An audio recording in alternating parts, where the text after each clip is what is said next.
कृषी परिषद 1,40,40 वाटा मंत्र्यांकडे, धनंजय मुंडेंकडे, उर्वरित कृषी संचालक म्हणजे इतर असतील. कृषी अधिकारी 3 लाख. क्षेत्रीय मंडळ बदलीचा रेट होता कृषी अधिकाऱ्यांचा, ते संपूर्णपणे धनंजय मुंडेकडे यांच्याकडे जात होते पूर्ण. कार्यालयीन कृषी अधिकारी हे रेट कार्ड हे कोणाकोण सापडलंय? त्यांच्याच हाताखालच्या काम करणाऱ्या लोकांकडून सापडलंय मला. भामरे, पवार आणि त्यांचे जे संतोष कराड यांच्याकडनंच हे रेट कार्ड माझ्याकडे सापडलेलं आहे. कार्यालयीन कृषी अधिकारी 2 लाख संपूर्णपणे मंत्री. तालुका कृषी अधिकारी 5 लाख संपूर्णपणे धनंजय मुंडे. कार्यालयीन तंत्र अधिकारी, मी हे खोटं बोलत नाही, हे तुम्ही जाऊन काही अधिकाऱ्याला आणि कर्मचाऱ्याला सुद्धा विचारा. 4 लाख तंत्र अधिकारी धनंजय मुंडेकडे यांच्याकडे जात. उपविभागीय कृषी अधिकारी 7 लाख टोटल मंत्री. कृषी उपसंचालक 5 लाख डायरेक्ट मंत्री. जिल्हा अधीक्षक कृषी अधिकारी 9 लाख कमीत कमी आणि जास्तीत जास्त 30 लाख. जिल्हा व योजनांची जिल्हा आणि योजनांची उपलब्धता म्हणजे कोणत्या जिल्ह्याला किती माल आहे हे तपासून हा दर ठरविला जात होता.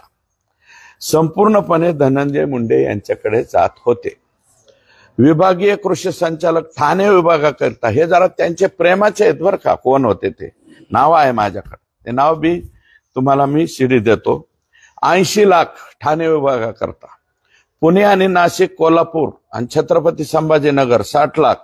अमरावती विभाग 40 लाख. नागपूर विभाग 40 लाख. संपूर्ण वाटा कृषी मंत्री यांच्याकडे जात होता. संचालक पदाकरिता संचालक निविष्ठा व गुण नियंत्रण सगळ्यात जास्त काय आहे, टेस्टिंग जिथे आहे ना तिथं माल जास्त काढण्यात आलेला आहे. 5 कोटी रुपये. इतर संचालक 2 लाख. हे 5 लाख आहे का 5 कोटी नाही भाऊ? 2 आणि 2 4 आणि 3 7 शून्य म्हणजे मग संचालक पदाकरता संचालक निविष्ठा व गुण नियंत्रण 5 कोटीचा रेट डायरेक्ट. इतर संचालकांचा रेट 2, ह्याच्यात बी 2 कोटी. संपूर्ण वाटा कृषी मंत्री यांच्या 2 कोटी आहे. 2 आणि 2 4 7 शून्य आहेत. माझं गणित जरा कच्च आहे, तुम्ही थोडंस पक्क करून द्या अशी माझी विनंती आहे. संचालक निविष्ठा व गुण नियंत्रण कार्यालयातील तंत्र अधिकारी खाते 1 कोटी रुपये. कृषी अधिकारी खाते 60 लाख. तंत्र अधिकारी बियाणे 25 लाख. कृषी अधिकारी बियाणे 15 लाख. कृषी उपसंचालक बियाणे 80 लाख. तंत्र अधिकारी कीटकनाशके 50 लाख. कृषी अधिकारी कीटकनाशके 30 लाख. विभागीय कृषी सहसंचालक तंत्र अधिकारी गुण नियंत्रण बघा, विभाग पुणे, ठाणे, छत्रपती संभाजीनगर, नाशिक 1 कोटी. उर्वरित सर्व विभाग 50 लाख. त्यांच्यानंतर त्यांच्या अधीनस्थ कार्यरत असणारे कृषी अधिकारी विभाग सर्व विभाग 30 लाख. जिल्हा गुणवत्ता नियंत्रण अधिकारी पुणे, छत्रपती संभाजीनगर, नाशिक, जळगाव, नांदेड, कोल्हापूर, जालना, यवतमाळ जिल्ह्याकरता 60 लाख. नागपूर विभागातील गुण नियंत्रण अधिकारी जिल्हा स्तरावरील 10 लाख. अमरावती, मराठवाडा, कोकण, ठाणे इतर जिल्ह्यासाठी 25 लाख. पुणे, नाशिक व कोल्हापूर विभागातील इतर जिल्ह्यांसाठी 40 लाख. इतर कोणत्याही पदासाठी कुटुंबाजवळ राहण्यासाठी म्हणून मंत्री स्तरावर होणाऱ्या बदल्यांमध्ये कमीत कमी 2,50,000 रुपये. जर कृषी खात्यातल्या कोणाला आपल्या कुटुंबाच्या किंवा तालुक्याच्या गावात जायचं असेल, जिल्ह्याच्या गावात जायचं असेल तर त्याचा रेट 2.5 लाख रुपये होता. पदोन्नती प्रक्रियेतील ज्या अधिकाऱ्यांच्या चौकशा सुरू आहेत ऐका, त्या अधिकाऱ्यांच्या चौकशा बंद करण्यासाठी कमीत कमी 25 लाख ते 1 कोटी रुपये एवढे घेतले जात होते. आणि हे फाईलवरून लक्षात येईल. मी त्या फाईली आणि हे सुद्धा सगळं जाहीर करील असं माझं मत आहे. सर्व अधिकारी कर्मचारी यांच्या बदल्या पदोन्नत्यांच्या नसती यांची पाहणी आणि अभ्यास केला असता 70 ते 80% बदल नागरी सेवा मंडळाच्या शिफारसीशिवाय केलेल्या आहेत. नागरी सेवा विकास मंडळ म्हणजे माहिती आहे ना, सरकारने काय केलेलं आहे की हा जो बदली अधिनियम झालेला आहे तो सगळ्यात खाली अगोदर अधिकाऱ्यांनी करायचा आणि नंतर मंत्र्याकडे. 70 ते 80% हे बघितलेलं नाही, 20% सुद्धा पाहिलेलं नाही. सर्व बदल्या व पदोन्नतीमध्ये तत्कालीन कृषी मंत्री धनंजय मुंडे, प्रशांत भामरे, रविकिरण पाटील यांनी कृषी आयुक्तालय स्तरावरील संपूर्ण महाराष्ट्रात ठराविक एजंटची नेमणूक केली होती. प्रशांत भामरे व रविकिरण पाटील यांचे CDR, परत भ्रमण दूरध्वनी CDR रिपोर्ट, कार्यालयातील दूरध्वनी तसेच व्हॉट्सअपवरील कॉल संबंधित कंपनीकडून माहिती मागविल्यास सर्व एजंटची नावे बाहेर पडतील आणि त्यानुसार ठरवलेली दरसूची सुद्धा बाहेर पडेल.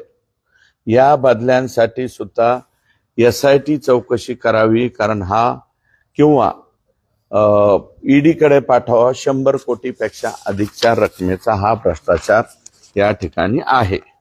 याच्यात एकच शेवटचं वाक्य वाचून दाखवतो. हे बदल्याचे रेट कार्ड मी सांगितलं. एक वाक्य माझ्याकडे आलं, निविदेची रक्कम अंतिम करताना कृषी मंत्र्याच्या मर्जीतील खाजगी सचिव श्री भामरे, श्री रविकिरण पाटील, श्री वाल्मिक कराड, म्हणजे वाल्मिकांना आम्हाला वाटत होतं की जिल्ह्याचेच बाप आहेत. ते म्हणले ना, जिल्ह्याचा बाप कोण आहे? आमच्या जिल्ह्याचा बाप वाल्मिकांना. आम्हाला वाटत होतं आमच्या जिल्ह्याचाच बाप आहे, पण हे निविदा ठरविण्याच्या ह्याच्यात बी बाप गेला. तिथं वाल्मिकांना कराड, श्री नागरगोजे तसेच कृषी खात्यातील एक कृषी सहसंचालक, एक अधीक्षक कृषी अधिकारी व एक कृषी उपसंचालक तसेच ठाण्याचे विभागीय गुणवत्ता नियंत्रक. ठाण्यावाल्यावरती जास्त म्हणजे ठाणे म्हणजे कसं काय तिथं गेलाय काय कळा ना बाबा.